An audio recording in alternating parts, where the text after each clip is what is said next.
Hey, listeners. I guess we are that in that moment of the year, we are in the beginning of a new year, and a lot of founders they are in a strange emotional place. Like on one hand, there is gratitude and reflection. On the other, exhaustion, pressure, and that quiet question we do not always say out loud. Is the business I build actually supporting the life I want to live? The new year brings goal setting, planning, and big intentions, but it can also bring clarity about what no longer fits. Today's conversation is for founders who are rethinking success, redefining growth, and wondering how to build something that feels aligned, not just impressive. Today on BizBlend with your host Sana, we're exploring a question that sits underneath almost every entrepreneurial decision, whether we admit it or not. How do you build a business that reflects who you are, not just what you sell? And listeners, very interesting. My guest is Dylan Clayton Bost, founder of SunnyHQ, which is a human first WordPress hosting and support company built intentionally around clarity, simplicity, and real human support. He brings 30 years, 3 decades, listeners, of experience across design, systems, and operations. And before Sunny HQ, Dylan ran a successful creative agency for over a decade. From the outside, it looked like a win. From the inside, it led to burnout, misalignment, and a deep rethink of how business should actually work. So, today we are talking about rebuilding after burnout, designing systems that create freedom instead of friction, and what it really means to lead from alignment instead of urgency. Dylan, welcome to BizBlend, and I'm really, really honored to have you here. Thanks, Sana, so much. I'm excited to be here. Yeah, Dylan, no doubt. I mean, from the outside, your agency, successful, revenue, clients, reputation. Um, when when did you realize that success as it was defined, or kind of we have been defining it, it was actually costing you more than it was giving back? Yeah, well, it unfortunately for me, it came at a complete meltdown. So about 15 years ago, I was running a branding marketing agency, and on paper, everything was absolutely beautiful, right? Really a large customer list, about 25 employees, 4 or 5 million in revenue.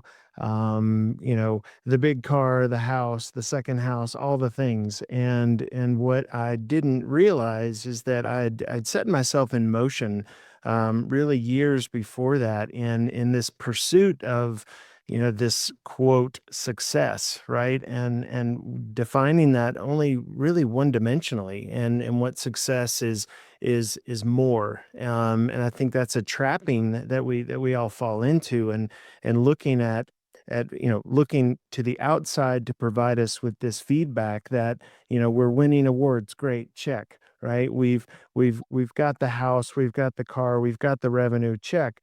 But without understanding truly what fulfilled my soul, and without really having an awareness of that. I talk a lot about awareness these days and the importance of that. And it's tough because before we're aware, and when we don't know, we don't know. And so it's really key to start to feel and to get out of your headspace and start to feel into what does it feel like every single day? Am I happy? And not do the things make me happy, but do I feel happy? Do I feel joy? Do I look forward to working with the people that I'm with every day? Do I look forward to those phone calls? And obviously they're not, you know, every, obviously in our businesses, right? There are things that we have to do, but I look at the 80-20 rule, and when more than 20% of the things become a chore and become things that we don't look forward to, then those are those little cues that I completely missed. And it took really a giant failure in that, and really burning that to the ground before I could really start to understand that. Mm, mm, mm. And I mean, first of all, I really appreciate that you kind of, share your lived experiences, because especially in the world of business and entrepreneurship, we do not kind of celebrate vulnerability, or we kind of, treat them as softness or soft skills. But I think that's what exactly makes us all humans, right? And Dylan, one question that comes to my mind is, um, do you believe that, um, we as humans, specifically get these kind of introspective questions within us once we achieve a particular level of achievement or success? Because sometimes, people would question, okay, you need to run your business, you need to get that output. For that, you have to put your blood, sweat, and tears. You have to pay your bills. You have to make sure that, your company is giving you the money or the profit. Like, what's your thought or, opinion on this? It comes down to trust, right? I think that we have to, well, I guess to answer your question, no, you don't have to get to that, to that definite stage before you can realize that what you want is more. But you have to trust yourself, right? I think you need to really evaluate and, um, when you're starting that business, or when you're starting that job. It doesn't have to be even for an entrepreneur, but when you're starting that job, I think that, and for me, it became when I started a new business, is really writing down what are the core things. Obviously, I need money. Great. Check. Right. I want to make customers happy. Okay. I want to develop a product or a service that gives something away. I want an aspect of my business to support companies and organizations that can't typically afford what I do, right? But then there's a whole nother side of it that I think we miss. And it's like, what do I want personally? How much time do I want for myself? How much time do I want for my family? And then expanding that out even further, what culturally does it need to look like when I start to bring people into this environment, right? I've forged a path here, and I've set my sights on something really that I think is powerful. Now, how to invite people into that environment, and then how to help them, achieve the same thing for themselves. And that, comes by way of designing then a culture around how we run our businesses, how we incorporate people in those environments, because it's definitely tough, right? Once you start to expand that, and it becomes more than two or three people, those systems start to develop on their own. And I think it's really the goal of the it should be the goal of the leader then to develop more than just the products and services. So it ends up being, multidimensional in that. And where often I think, we start these businesses and we look very simply at, okay, what can I bring to the world that's going to make $1 million or 10 million Mm, or whatever that is, right? And it becomes then about this pursuit of something that's driven only by finances. And it's and to me, I hear this all the time. I talk to people every single day, and there's a common thread there. For people that are in these environments running successful businesses, and yet their personal lives, have suffered hugely because of that. mm, yeah, yeah. There are multiple examples. Um, thank you for answering that question. Really loved your perspective on that, Dylan. And let's talk about energy. Like, a lot of founders normalize depletion as part of the deal, and I think that really um, gets extracted a very uncomfortable question. Do you think that we sometimes hide behind the word hustle when what we are really avoiding is redesigning our business honestly. Oh, 100%. I think we, especially in the US, right? We encourage this. How many times have you heard this, you've got to work hard, and you said it in the beginning. We've got to blood, sweat, and tears and all this effort where I actually believe if we build, from the beginning with the correct alignment, then the words are easy and effortless, right? I mean, we should be able to flow for the most of the part through our business because if we're in alignment with it, then it's not that we don't have to put in time. It's obvious.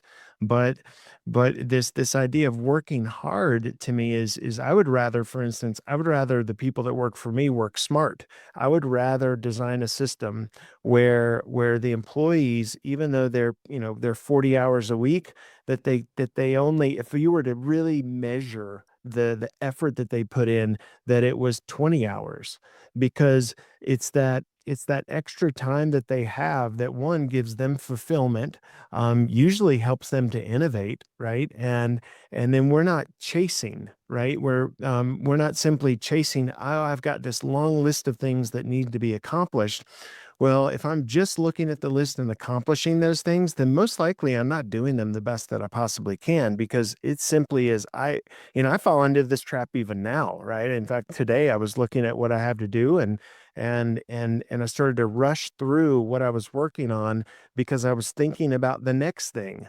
And Mm. instead of taking a breath and relaxing a minute, and without that time, if we don't allow ourselves that those buffer areas, then I don't believe that we can really approach things with our full self. Exactly, exactly. I 100% agree on that with you, Dylan. Uh, okay, let's also talk about, like, what systems did you put in place at Sunny HQ um to protect, clarity when pressure shows up? Like, is there any framework or like leadership principles or values? Like, how exactly it all comes up? Yeah, so I mean, there's a lot of different things. I mean, at its core, I read this book years ago, by Don Miguel Ruiz. It's called The Four Agreements, and honestly, this book has impacted my life hugely. So the Four Agreements are very simple: be impeccable with your word, don't take anything personally, don't make assumptions, and always do your best. And those principles impacted me so much that we've written those into our policies. We've written those into our culture. And we discuss that openly with new hires and even on a regular basis, because I believe that those principles lead to, it's really great, like you said, to have a framework, to have something that's not complicated. And for me, it comes down to those four things in really any business. So what does that look like, right? Well, if I start out planning to always do my best, well, that's a big one, right? I mean, if because if I really evaluate everything that I'm doing, whether it's an email, I'm getting back to a client, but I'm tired, well, maybe take a minute, right? Don't respond right away. Give yourself some time. But then if I'm always impeccable with my word, well, heck, I mean, that means that if I say I'm going to do something, I do it. Doesn't matter how difficult it is. It doesn't matter if I don't know how to do it. The reality is, what we teach with our staff is, right, we may not know the answer to every question, but Mhm. we're going to find it out. And I learned this. I was a Walt Disney Imagineer for a time, and I learned this from Disney. The Disney cast members, they will never say no. It doesn't mean that they know everything. It just means that they're going to find out really quickly what the answer is, and they're going to draw on the expertise that's around them. And then if you fold in the other two, right? Don't take anything personally and don't make assumptions. Think about the time, think about that, what that would save, in every single day. So that means when I'm reading that email, let's say I'm going through a tough situation with a customer, Well, if I don't take personally what they're saying, I realize, whatever they're going through, they may project, anger, for instance, about a situation. But if I don't take that personally, then I can respond to the situation in a really beautiful and compassionate way. I can really make sure that we're going to solve that thing without letting any of my baggage kind of take a lead role. And then if I don't make assumptions, that's a huge time saver, right? If I read this, go back to that same analogy, if I read this email and I'm going to read it for exactly what it says, or I'm going to talk on the phone and I'm going to verify rather than make an assumption about what they want, I'm going to repeat what someone says back to me. Is this what you mean? Is this your goal? Is this what was wrong? And verifying those things, because if you think about, I look at this all the time, and like the amount of time that we can save is exponential if we simply don't make assumptions. If I don't assume that you need X, right, and in reality you're looking for Y, well, I can run around in circles, and then that leads to frustration on both parts, and a lot of time wasted. So that's really a core principle I think that we take and put in action every single day. Of course, of course. And also, Dylan, Sunny HQ is intentionally service first, human first in a tech space that is increasingly automated. No bots, real people, real support. And I think this holds a lot of relevance, especially in today's world of increasingly relying on AI. From a business standpoint, it sounds expensive. So why did you choose that model anyway? It's funny. It's actually not expensive. And I argue it's extremely profitable. In reality, you're right. It's especially topical today with AI, with AGI coming on. The reality is, right. Um, there's a good and bad side to that, but it's no different than I look at the last 30 years in tech. We have a lot of tools, and we use AI in our own business, and we use a lot of automation. But our team uses that to support the human side of it, not to replace it. The example I like to use is, I know everyone can relate to this. How frustrated are we with call trees, right? We call a company and we don't talk to a human, and we get in, and I mean, I do this on a regular basis, and I still I laugh when I do it, right? I have an Mm. issue and I call a company, and it takes maybe 10 minutes to speak to a human, and I'll even go through the call tree, and not one of the prompts will help me, right? I'll go through that process and say, well, let's just see if this will work.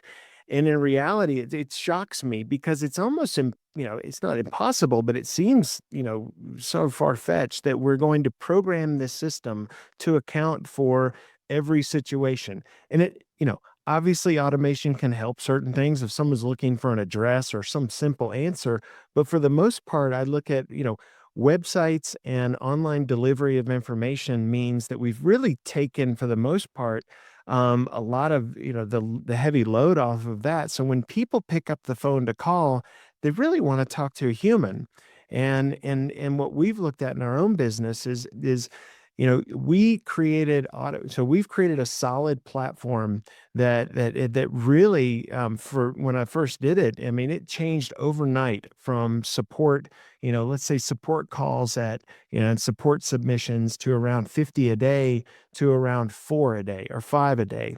Because if you build a solid system that takes care of most things, then on our side, for instance, in this case, WordPress hosting, the majority of support issues are non-existent.